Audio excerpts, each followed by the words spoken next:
Online classes app पर welcome करता हूं। और जैसा कि आप सभी जानते हैं कि आज 10 बजे मैथ की क्लास हुई है, करंट जी की क्लास आज नहीं हुई है, ठीक है। तो उसकी जगह पे हमने क्या किया, मैथ की क्लास अरेंज कर दी। और मैथ की इस क्लास में हम प्रीवियस पेपर जितने भी हुए हैं उसमें एसएससी आ जाएगा, आपका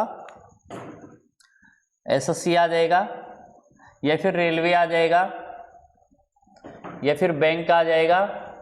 और एसएससी में आपके एसएससी सीजीएल और सीपीओ के टीयर 1 टीयर 2 तक के क्वेश्चन हम कवर करेंगे। तो एक बार जल्दी से जुड़ जाए सारे साथी, और क्लास जब शुरू करेंगे तो उससे पहले आप इस वीडियो को शेयर कर दें ताकि सारे साथी जुड़ जाएं। और जो क्वेश्चन आंसर सेशन है प्रीवियस पेपर का, उसका सारे विद्यार्थी लाभ उठा सके, है ना। तो एसएससी, रेलवे, बैंक, एचएसएससी और सारे स्टेट गवर्नमेंट और सेंट्रल गवर्नमेंट के एग्जाम को ध्यान में रखते हुए हम क्वेश्चन लेकर आए हैं, और अच्छे अच्छे क्वेश्चन लेकर आए हैं। आपको क्या करना है, आपको ये सारे क्वेश्चन खुद कॉपी पेन लेके सोल्व करने हैं। सोल्व करने के बाद में कमेंट करके बताना है कि सर इसका आंसर ये आएगा। क्लियर है? ठीक है। फिर मैं आपको समझाऊंगा क्वेश्चन, फिर अपना आंसर मैच कर लेना कि आपका आंसर सही आया है या नहीं आया है, ठीक है। तो एक बार क्वेश्चन मैं सभी के सामने रख देता हूं। पहला क्वेश्चन जो रहेगा आज की सीरीज का, वो जल्द ही आपके सामने स्क्रीन पर आ जाएगा। पहला क्वेश्चन,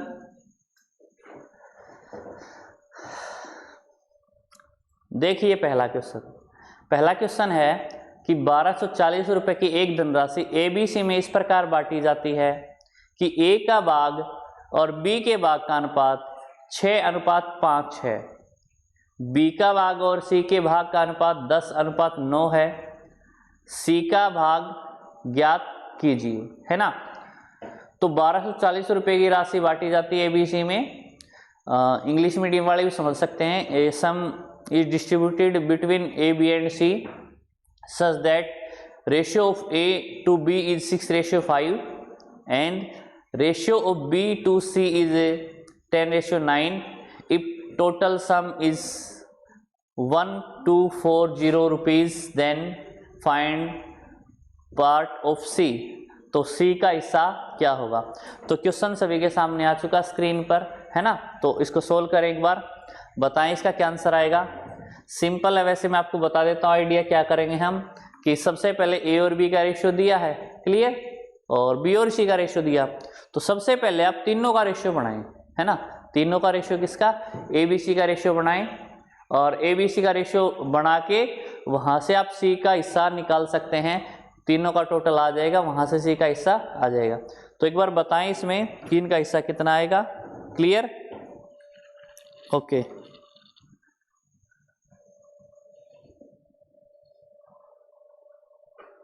ओके, तो मैं इसको समझाता हूं।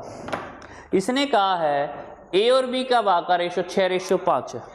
तो हम यहां लिखते हैं कि ए रेशियो बी जो है, इनका रेशियो कितना, 6:5 है। क्लियर? फिर इसने कहा है बी और सी के भाग का अनुपात 10:9 है ना। तो यहां पे अब सी और लिख लेते हैं। क्लियर? अब इसने कहा बी और सी का भाग का रेशियो 10:9 है, तो मैं बी के नीचे यहां 10 लिख देता हूं, और सी के नीचे यहां क्या लिख देता हूं, 9 लिख देता हूं। क्लियर? ठीक है। अब रेशियो तीनों का बनाने का तरीका एक तो ये है कि आप इसकी मल्टीप्लाई करें, फिर इसकी मल्टीप्लाई, फिर इसकी मल्टीप्लाई। एक तरीका तो ये है। और दूसरा तरीका आपका क्या है कि इस अंक के सामने यही अंक लिख देंगे, और इस अंक के इधर भी यही अंक लिख देंगे।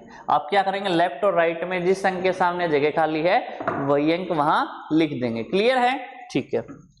तो अब क्या करेंगे, ऊपर से नीचे गुणा कर देंगे। 6 × 10 कितना, 60 आया। 10 × 5 कितना, 50 आया। और 9 × 5 कितना है, 45 आया। क्लियर? तो ये तीनों का रेशियो आ गया हमारा एबीसी का, है ना। सिंपल फॉर्म में बदल सकते इसको। सिंपल फॉर्म में कैसे बदलेंगे, इसको काट लेंगे। किससे कटेगा ये, बोलो किससे कटेगा। ये कटेगा 5 से, 5 से कटेगा 12, है ना। 5 से कटेगा 10 और 5 से कटेगा 9, है ना। तो यहां रेशियो आया एबीसी का 12, 10 और 9। तो टोटल कितना आया, टोटल इनका आया 12 और 10 22, 22 और 9 31, है ना, 31 टोटल आया इसका। ठीक है, किसी का क्वेश्चन है? गोविंद जी का क्वेश्चन है, गोविंद जी क्वेश्चन रखिए अपना। हेलो, आवाज सुन पा रहे हैं जी आप? हाँ जी बिट्टू सर नमस्कार। हाँ नमस्कार गोविंद जी, अपना क्वेश्चन रखिए। बिट्टू सर मेरा क्वेश्चन है, मैं बाकी चाहूँगा आपको एक बार थोड़ा रोकना चाहूँगा। हाँ जी बोलिए। मेरा क्वेश्चन ये है सर, मेरे 2-3 भाई बहन हैं। हाँ जी बोलो। वो सभी मतलब स्टडी कर रहे हैं, लेकिन एक अच्छा प्लेटफॉर्म उनको नहीं मिला। क्या आप डेली क्लासेस देते हो सर?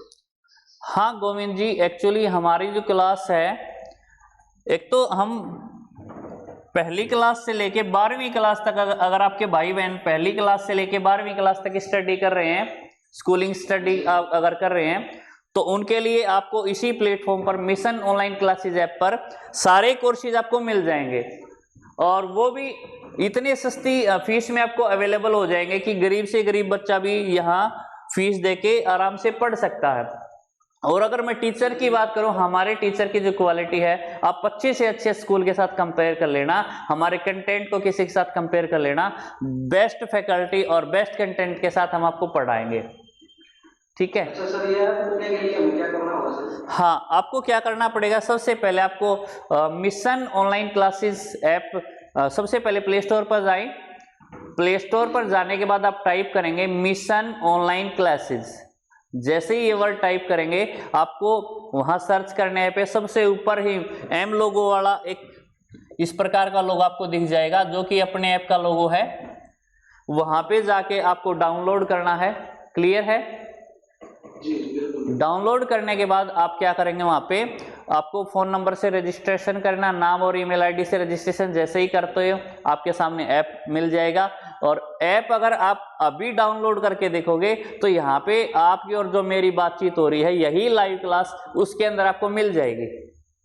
जी सर। हाँ, और जो आप मैंने फेसबुक पे भी देखा सर, फेसबुक पे भी लाइव चलते हैं सर। हाँ जी, तो बच्चे फेसबुक पे भी जुड़ सकते हैं सर आपके साथ? देखो फेसबुक पे आप जाके क्वेश्चन देख सकते हैं, जुड़ सकते हैं, पढ़ सकते हैं, बट फेसबुक पे जाके आप अपना क्वेश्चन नहीं पुट कर सकते। फेसबुक पे जुड़ो, पढ़ो, अच्छी बात है, बट वहां क्या हमने जो फैसिलिटी दे रखी है कि जैसे आप हमारे सामने क्वेश्चन पुट कर रहे हो, ये क्वेश्चन पुट करने की सुविधा अपने ऐप के अंदर दे रखी है। और कौन से ऐप के अंदर दे रखी है? मिशन ऑनलाइन क्लासेज ऐप के अंदर। तो जैसे ही ऐप के अंदर जाओगे, वहां से आप अपना क्वेश्चन पुट कर सकते हैं। तो ये सुविधा आपको केवल अपने ऐप पर ही मिलेगी। ठीक है? Thank you sir, thank you sir. Okay welcome. ठीक है, तो क्वेश्चन पे आते हैं। यहां क्या आया कि 12 और 10 22 और 9 31, टोटल 31 हुआ ना। और सवाल में 31 यूनिट का मान कितना दे रखा है? सवाल में 31 यूनिट का मान दे रखा है 1240 रुपए। तो बताएं आप कि 31 यूनिट का मान 1240 कैसे आएगा, किससे गुणा करने से आएगा? तो आप कहोगे सर अगर हम इसको 40 से गुणा कर दें, किससे गुणा कर दे? 40 से। 4 एकम 4, 4 3 12, अगर इसको 40 से गुणा कर दे 1240 आ जाएगा। कितना आ जाएगा? 1240। क्लियर है ना? तो 1240 टोटल अमाउंट दे रखी है, लेकिन पार्ट किसका पूछा? सी का ना। अब सी का पार्ट पूछा तो सी का रेशियो कितना है? सी का रेशियो तो 9 है, और 1 यूनिट का मान हमारा कितना? 40 आया है। तो सी का रेशियो पूछा, सी को 40 से मल्टीप्लाई करो, 9 यूनिट का मान कितना आ जाएगा? 360 रुपये आ जाएगा। यानी कि हमारा आंसर कितना आ जाएगा? 360 रुपये आ जाएगा, जो कि कौन से ऑप्शन में दिया है? सेकंड ऑप्शन में दिया है। तो ये हमारा आज का पहला सवाल है, और पहले सवाल का ही सॉल्यूशन आपको करवा दिया है। ठीक है, अब चलते हैं अगले सवाल की ओर। क्लियर? ठीक है, मैं इसको साफ कर देता हूं, आप एक बार अगला सवाल रीड करेंगे। क्वेश्चन देखते हैं।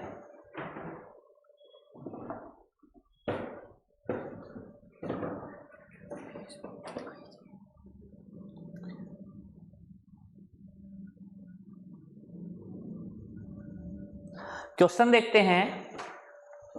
क्वेश्चन जो दिया गया है वो एज वाले टॉपिक से दिया है, आयु वाले चैप्टर से दिया है, काफ़ी इंपॉर्टेंट ये टॉपिक रहता है। कोई भी एग्जाम ले लेना, SSC, bank, railway, HSSC, army या फिर टेट के एग्जाम ले लो, है ना, एसटेट, सीटेट, सभी में ये क्वेश्चन पक्का पूछा जाता है। अब क्वेश्चन देखते हैं। इसने कहा 4 वर्ष पहले ए और बी की आयु का अनुपात 2:3 था और 4 वर्ष बाद यह अनुपात 5:7 हो जाएगा। उनकी वर्तमान आयु ज्ञात कीजिए। और ऑप्शन क्या क्या है? 36 वर्ष है, 40 वर्ष है, 32 वर्ष, 48 वर्ष, 40 वर्ष और 56 वर्ष। यानी कि ए और बी दोनों की वर्तमान आयु पूछी गई है। तो इंग्लिश मीडियम वाले कैसे समझेंगे? इंग्लिश मीडियम वाले समझेंगे कि 4 years ago ratio of age of A and B 2:3. After 4 years this ratio becomes 5:7. Find present age of A and B, है ना, ये क्वेश्चन है भाई। तो सिंपल तरीके से मैं आपको बताता हूं क्या करेंगे। सबसे पहले किसका रेशियो दिया है? ए और बी का रेशियो दिया है। क्लियर? रेशियो कब का दिया है? 4 साल पहले का दिया है ना। कब का दिया? 4 साल पहले। तो 4 वर्ष पहले का रेशियो देखते हैं। ओके, 4 वर्ष पहले का रेशियो कितना? 2:3 है, ठीक है। और 4 वर्ष बाद का रेशियो कितना है? 5:7 है। 4 वर्ष बाद का रेशियो कितना है? 5:7 है, ठीक है। अब आप क्या करेंगे? बिल्कुल इजी तरीके से मैं क्वेश्चन को बताता हूं कि इस टाइम में और इस टाइम के बीच में वर्तमान आएगा। क्लियर? प्रेजेंट जो है पहले का मतलब है वर्तमान से 4 साल पहले, और बाद का मतलब क्या? वर्तमान से 4 साल बाद में। अब वर्तमान से 4 साल पहले, वर्तमान से 4 साल बाद, तो 4 और 4 कितने साल हुए? 8 साल। तो आप कहोगे सर इसमें और इसमें टाइम का डिफरेंस 8 ईयर का है ना, तो 8 ईयर यहां लिख दो। यूनिक तरीका मैं आपको बता रहा हूं, बिल्कुल 8 ईयर यहां लिख देंगे, ठीक है। और एज अगर आपको समझने के लिए मैं आपको एक्स में बता देता हूं, एक्स में मान लेंगे एज, ठीक है। इसकी 2x है, इसकी 3x। कब है? 4 वर्ष पहले। अब इस टाइप का कोई भी सवाल हो, 2 रेशियो दे रखे हैं, एक ही पैटर्न लगा देना, ठीक है। पैटर्न क्या है? आर पार गुणा करो और आपस में घटाओ, ऐसे क्रॉस मल्टीप्लाई करो और आपस में घटाओ, है ना। क्रॉस मल्टीप्लाई करो, 7 दूनी 14, 14x हो गए, और 5 3 15x हो गए। घटाएंगे तो कितने बचे? x। घटाएंगे तो कितने बचे? x, है ना। ऐसे ही यहां पे गुणा करेंगे, 8 2 7 56, है ना, और 8 पंजे 40। आर पार गुणा करो, आपस में घटाओ तो कितना आएगा? यहाँ पे 16 आएगा। तो यहां से x का मान 16 आ गया। x का मान कितना आ गया? 16। सिंपल है बिल्कुल। और x का मान 16 आ गया, तो अगर x का मान यहां रखे तो 16 दूनी 32 और 16 3 48, यानी a की जो एज है वो 32 आ गई है और b की एज 48 आ गई है। अब आपको ऑप्शन में दिखाई दे रहे हैं 32 और 48। अगर आपको दिखाई दे रहे हैं तो उस पर टिक मत करना, टिक मत करना, क्योंकि ये एज कौन सी आई है? ये एज आई है 4 वर्ष पहले की। कौन सी एज आई है? ये एज आई है 4 वर्ष पहले की। और फाइंड कौन सी करनी है? वर्तमान की फाइंड करनी है। प्रेजेंट एज इसने पूछी है, तो प्रेजेंट एज कैसे निकालेंगे? अब ए और बी की जो एज है वो हमने फाइंड की 32 और 48, लेकिन ये कब की बात है? ये तो 4 साल पहले की बात है ना। तो प्रेजेंट में आएंगे तो 4 साल दोनों की एज बढ़ जाएगी। इट मींस प्रेजेंट में इसकी एज कितनी आ जाएगी? इसकी एज 36 आ जाएगी, और प्रेजेंट में इसकी एज कितनी आ जाएगी? 52 आ जाएगी, है ना। ए की एज 36 आ जाएगी, बी की एज कितनी आ जाएगी? 52, है ना। तो ये हमारा आंसर रहेगा इस सवाल के लिए कि प्रेजेंट एज बताएं, उनकी वर्तमान आयु बताए, तो हमारा आंसर कितना आ गया? 36 और 52, जो कि ऑप्शन 4 में दिया है। तो आपको क्या नहीं करना है? आपको 32 और 48 वाले ऑप्शन पे टिक नहीं करना है, वरना आपका आंसर क्या हो जाएगा? गलत हो जाएगा। क्लियर है? तो आप इस क्वेश्चन को नोट करें एक बार, फिर हम अगला क्वेश्चन लगाते हैं, ठीक है। ओके, अगला क्वेश्चन लगाएं।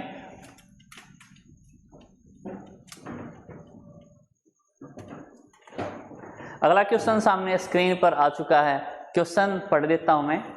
यदि 6 बर्नरों को 6 घंटे प्रतिदिन जलाने पर 8 दिन का गैस का व्यय 450 रुपये आता है, तो 625 रुपये में 10 दिन तक 5 घंटे प्रतिदिन कितने बर्नर जलाए जा सकते हैं। व्यय मीन्स खर्च है ना, व्यय मीन्स खर्च। ठीक है, अब MDH वाला फॉर्मूला इसमें लग जाएगा।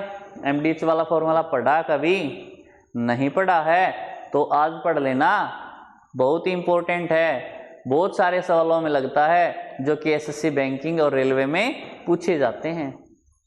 वर्क एंड टाइम टॉपिक का क्वेश्चन है ये। फॉर्मूला क्या है बात करते हैं। कह रहा कि MDH की मल्टीप्लाई कर दो, ठीक है, और काम जितना भी है वो बटे में लिख दो। पहली लाइन में MDH की मल्टीप्लाई कर दो और काम अगर दे रखा तो बटे में लिख दो। दूसरी लाइन में MDH की मल्टीप्लाई कर दो, काम दे रखा तो बटे में लिख दो, है ना।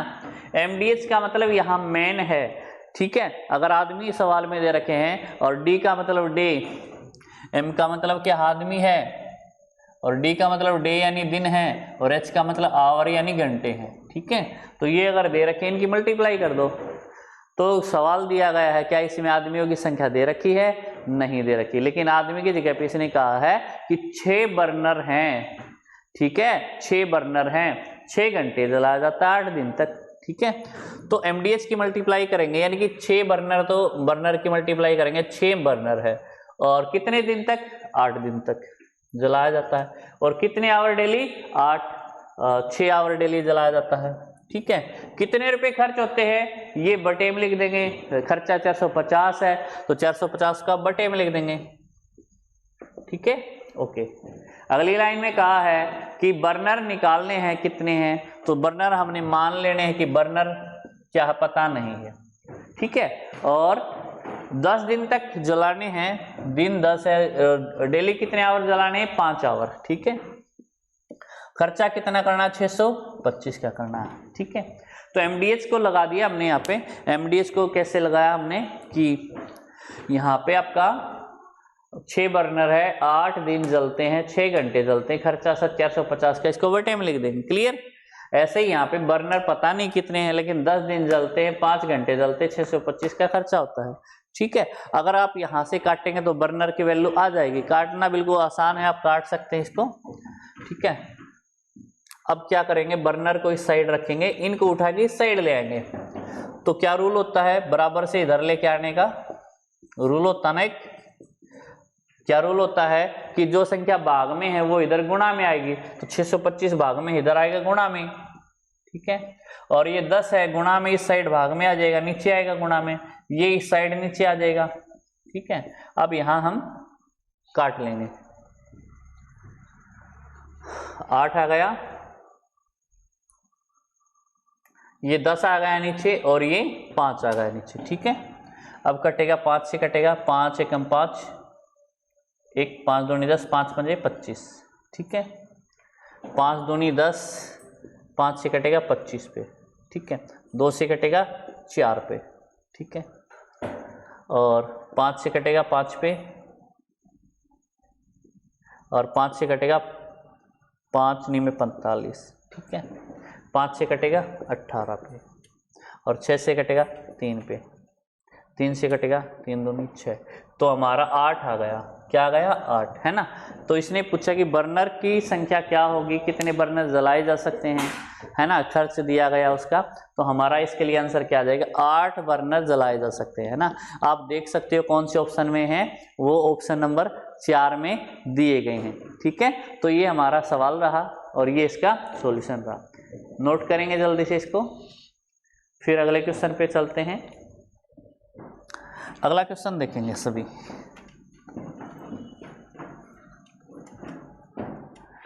अगला क्वेश्चन इसने दिया है रेशियो वाले टॉपिक से, है ना। क्वेश्चन में एक बार पढ़ देता हूं। इसने कहा है ए व बी की वार्षिक आय का अनुपात 4:3 है। इनके वार्षिक व्यय का अनुपात 3:2 है। यदि इनमें से प्रत्येक 600 रुपये की बचत करता है तो ए की वार्षिक आय क्या है ना। इंग्लिश मीडियम वाले भी साथ साथ नोट कर लेंगे। कैसे नोट करेंगे कि ratio of income of A and B is 4:3। Yearly income, income बोलूंगा मैं, इसका मतलब क्या है, ईयरली इनकम है, वार्षिक इनकम है, ठीक है। तो रेशियो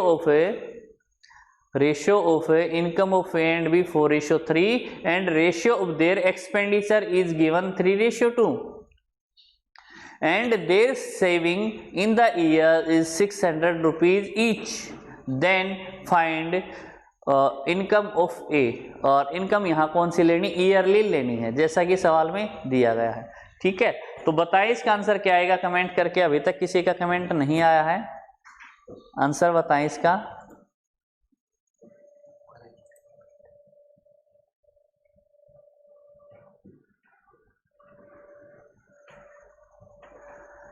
ठीक है, देखो कैसे करेंगे, बड़ा आसान सा क्वेश्चन है, बड़ा है लेकिन आसान तरीके से करेंगे, डरेंगे बिल्कुल भी नहीं।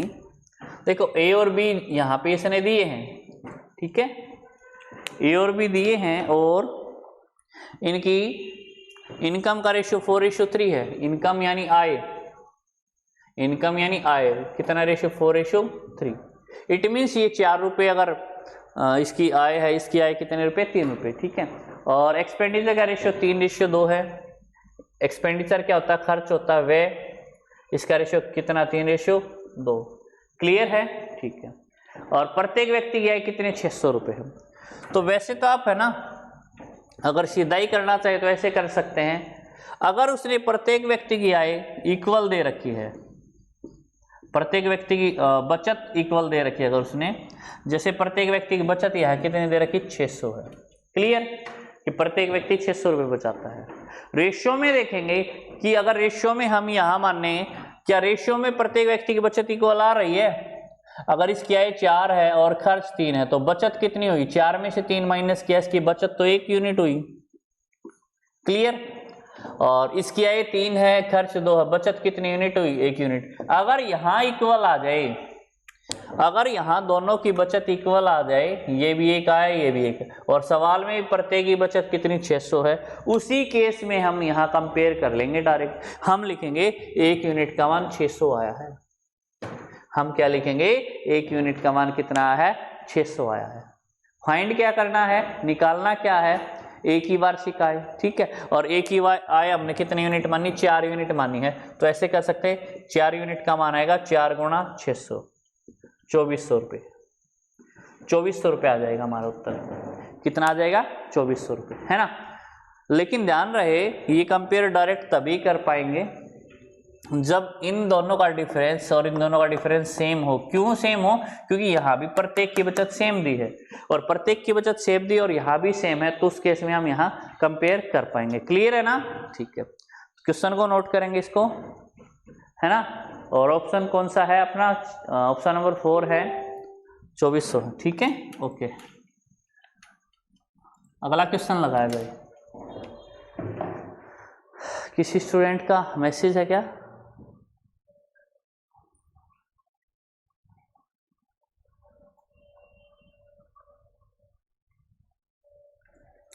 अगला क्वेश्चन पढ़ेंगे एक बार, थोड़ा सा नीचे करें इसको, ये विद्यार्थी ने थोड़ा सा दिखाई नहीं दे रहा है, हाँ। क्वेश्चन रीड करेंगे एक बार।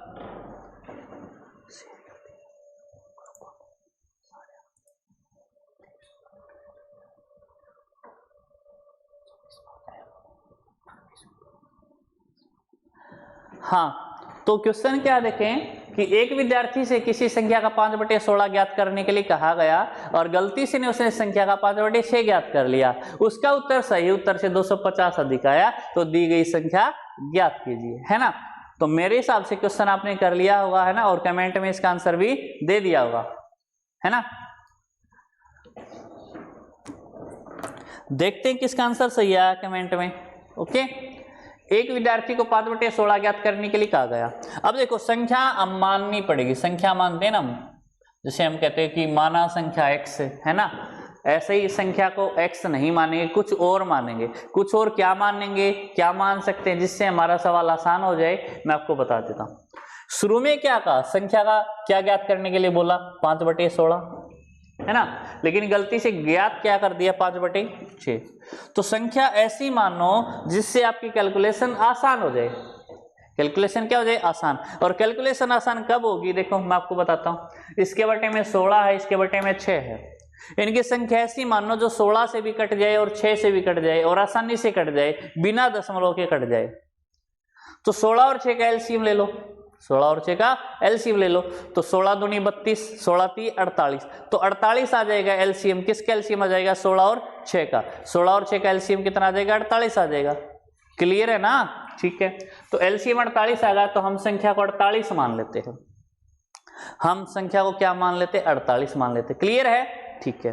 अब उसने कहा कि छात्र को 5/16 ज्ञात करने के लिए कहा गया, तो अगर वो 5/16 निकालेगा 48 का, तो उसका आंसर क्या आना चाहिए? उसका आंसर आना चाहिए 16 × 48, 5 × 15।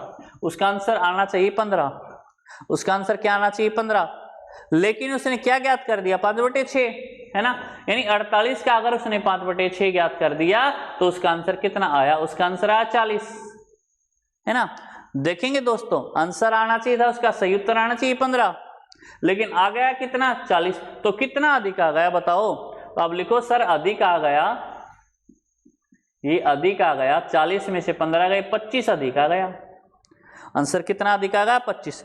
सवाल में कितना अधिक दे रखा है? सवाल में अधिक दे रखा है 250। तो दोस्तों 25 यूनिट का मान 250 दे रखा है। आप समझ गए क्या करना है? 250 25 यूनिट का मान है, मीन्स इसने 10 से मल्टीप्लाई कर दिया। किससे मल्टीप्लाई कर दिया? 10 से मल्टीप्लाई कर दिया। 25 यूनिट का मान 250 है ना, और 25 यूनिट का मान 250 है, और संख्या निकालनी है तो संख्या तो 48 यूनिट है, तो 48 यूनिट का मान निकालना है। इसको अगर 10 से मल्टीप्लाई कर दिया, इसको भी 10 से मल्टीप्लाई कर देंगे, तो हमारा आंसर कितना आएगा? 480, है ना, 480 आएगा, है ना। क्या आंसर आएगा? 480। कौन से ऑप्शन में दिया है? ऑप्शन नंबर 2 में दिया है। क्लियर है? क्वेश्चन समझ आया सभी को? तो ऐसी वैल्यू बिल्कुल भी ना मानने जिससे कैलकुलेशन मुश्किल हो जाए, एक्स में ना मानने कैलकुलेशन मुश्किल हो जाए, ऐसी वैल्यू आप मान सकते हैं ताकि ये दोनों आसानी से काट सकें। क्लियर है? चलो अगले क्वेश्चन की ओर बढ़ते हैं। कंप्यूटर जी अगला क्वेश्चन लगाया जाए।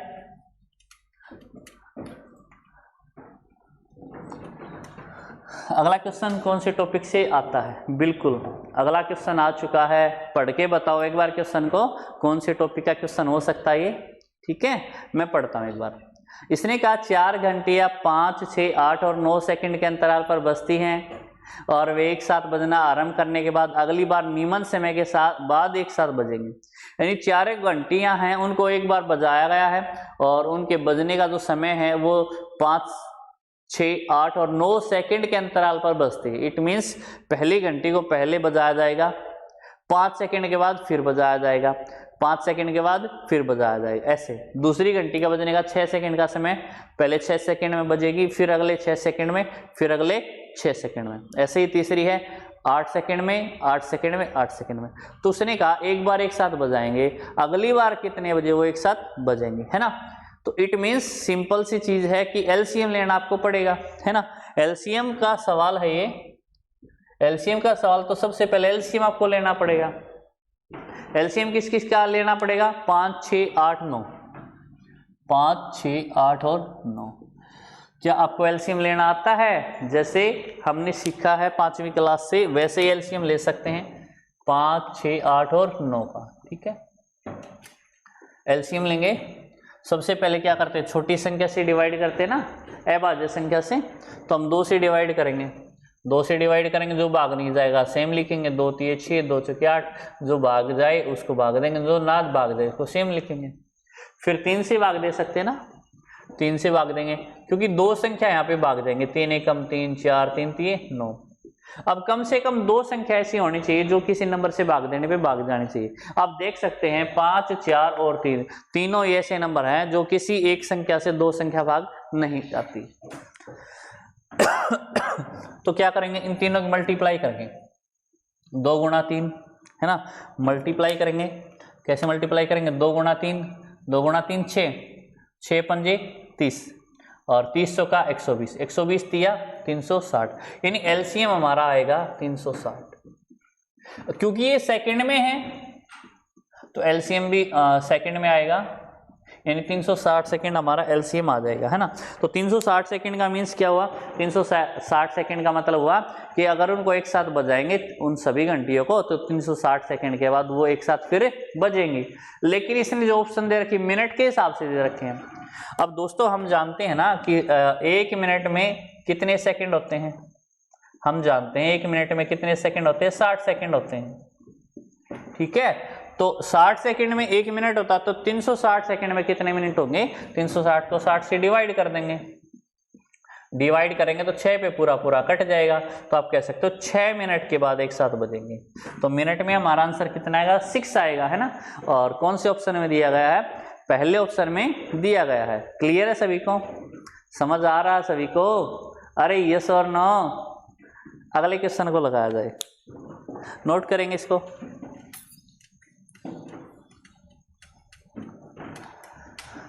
अगला क्वेश्चन ओ काफी शानदार क्वेश्चन है। कौन सा टॉपिक है बताएं? टॉपिक है रेलगाड़ी, है ना। बड़ा फेवरेट टॉपिक रहता सभी का कि सर रेलगाड़ी वाला, जब भी क्लास होती है रेलगाड़ी वाला टॉपिक सबसे पहले समझेंगे। क्यों? क्योंकि मज़ेदार टॉपिक है ना, पढ़ने में मज़ा आता है, सवाल भी अच्छे अच्छे लेवल के होते हैं। तो एक आसान सा सवाल यहाँ पे है सभी के सामने। सवाल क्या है, 75 मीटर की लंबी रेलगाड़ी 20 किलोमीटर प्रति घंटा की चाल से चल रही है। एक खड़े व्यक्ति को गाड़ी कितने समय में पार कर जाएगी? ठीक है। तो इस क्वेश्चन को करने के लिए सबसे पहले आपको कॉन्सेप्ट पता होना चाहिए इस टॉपिक का। तो कॉन्सेप्ट की बात करते हैं एक बार। सबसे पहले मैं आपको बता देता हूँ कि ट्रेन जब आदमी को पार करेगी तो ऐसा सीन होएगा, ये ट्रेन है मान लो और ये आदमी है यहाँ पे, ठीक है। ट्रेन आदमी को कब पार करेगी? जब ये ट्रेन आदमी की साइड से इस साइड आ जाएगी, है ना। ट्रेन आदमी को कब पार करेगी? जब ट्रेन आदमी की एक साइड से दूसरी साइड आएगी।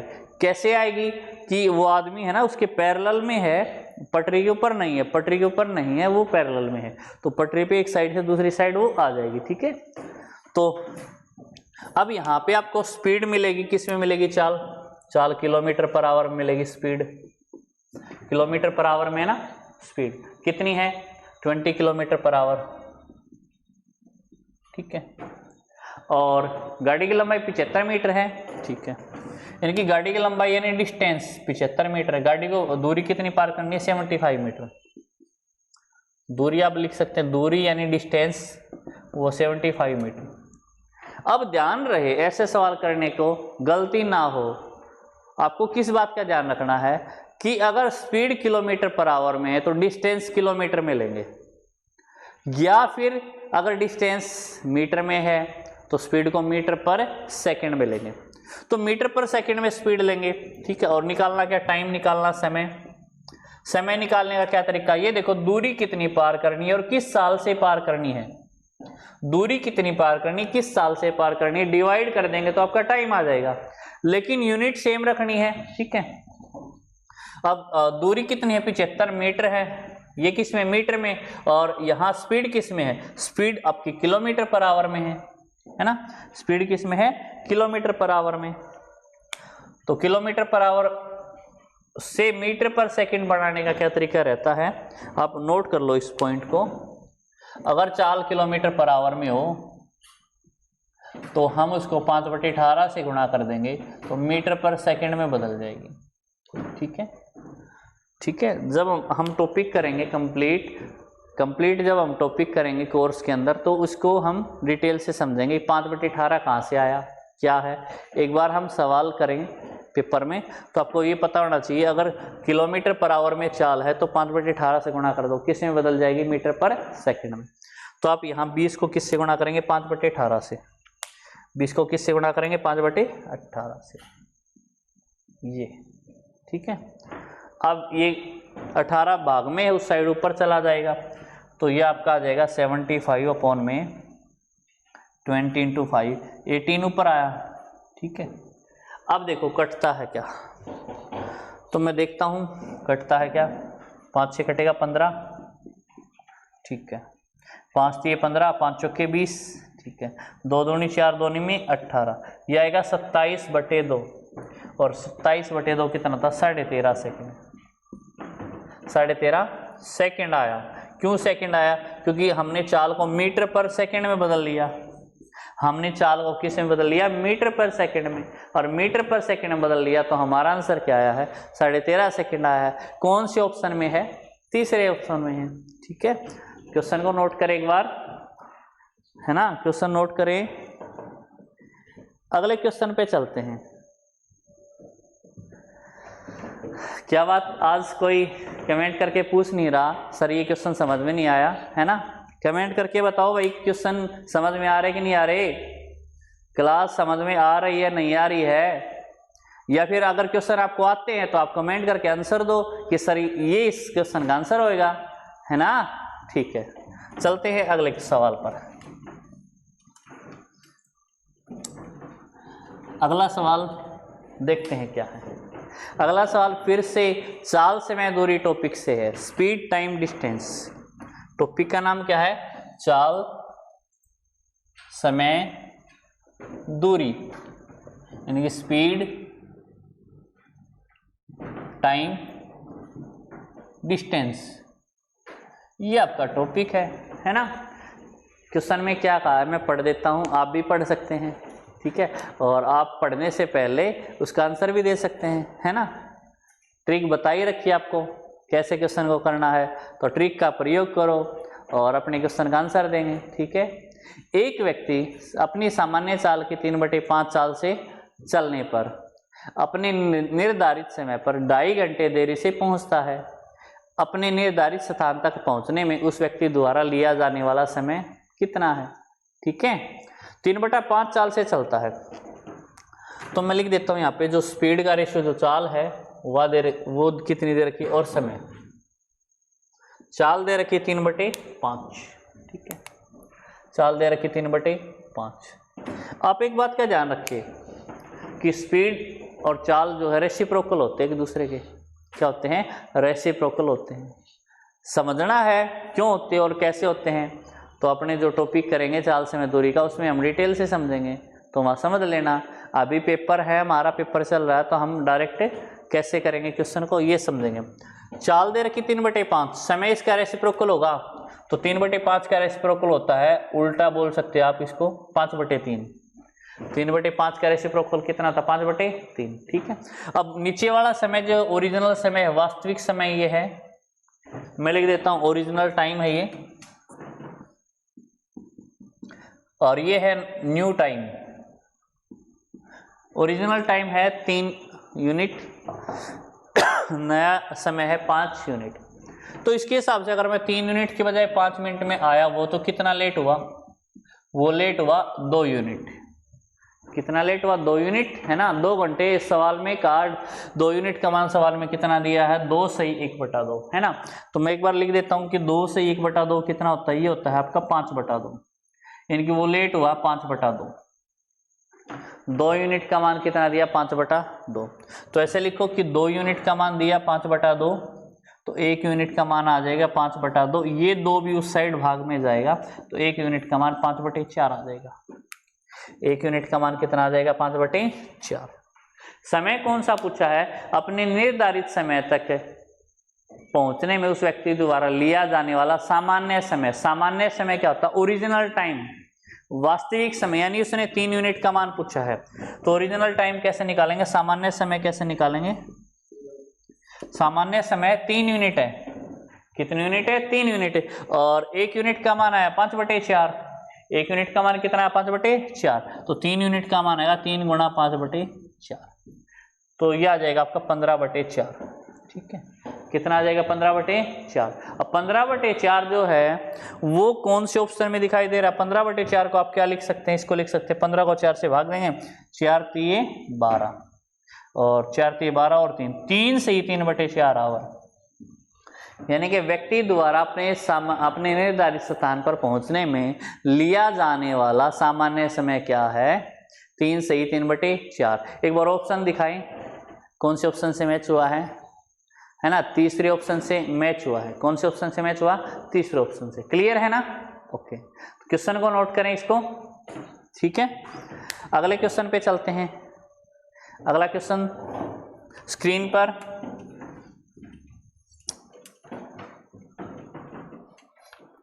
अगर आपको वीडियो अच्छी लगती है ना तो इसको देखें, आप पढ़ें, इससे सवाल सीखें, ठीक है। और सवाल जो आते हैं उनके कमेंट करके भी जवाब दें। अब क्वेश्चन अगला फिर से इसी टॉपिक से पूछ लिया, चाल समय दूरी से, है ना। टाइम हो गया लगता है, टाइम। तो क्वेश्चन पढ़ते हैं। एक व्यक्ति साइकिल से 150 मीटर की दूरी 25 सेकंड में तय करता है, किलोमीटर प्रति घंटा में उसकी चाल क्या है ना। चाल पूछी है, चाल यानी स्पीड, चाल यानी स्पीड, है ना।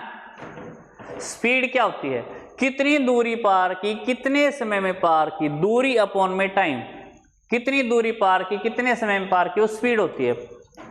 दूरी कितनी पार की, कितने टाइम में पार की। अब सवाल में दे रखा है सर दूरी पार की, सवाल में दे रखा है दूरी पार की है 150 मीटर, कितने सेकंड में, 25 सेकंड में, तो चाल आ जाएगी 150/25।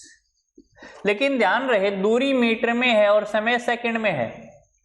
दूरी किस में है, मीटर में, समय किस में, सेकंड में। चाल किस में पूछी है, किलोमीटर पर आवर में, है ना। तो आप ध्यान रखें यहाँ पे कि अगर चाल मीटर पर सेकंड में हो ना तो आप उसको 18/5 से गुणा कर दो, किस में बदल जाएगी, किलोमीटर पर आवर में। क्लियर, ठीक है। अगर मीटर पर सेकंड में है तो उसको 18/5 से गुणा कर दो, किस में बदल जाएगी, किलोमीटर पर आवर में। तो इसको 18/5 से गुणा कर देंगे आप, ठीक है। 25 से कटेगा 6 पे, तो आ जाएगा 108/5। भाग देंगे ना, 5 दूनी 10, 5 एकम 5, 5 एके 30, 21.6 किलोमीटर पर आवर। कितना आया, 21.6 किलोमीटर पर आवर। क्लियर है ना। तो इस क्वेश्चन का आंसर आ जाएगा 21.6 किलोमीटर पर आवर। कौन से ऑप्शन में दिया है, सेकंड ऑप्शन में दिया है, ठीक है ना। तो साथियों आज की इस मैथ की क्लास में हम इतने ही सवाल करेंगे, ठीक है। और आपको अगर हमारी वीडियो अच्छी लगती है तो आप ज़रूर पढ़ें, खूब पढ़ें, फ्री पढ़ें, फेसबुक पे पढ़ें, यूट्यूब पे पढ़ें, मिशन ऑनलाइन क्लासेस ऐप पर पढ़ें, जहां भी पढ़ें। स्वस्थ रहें। Okay, thank you.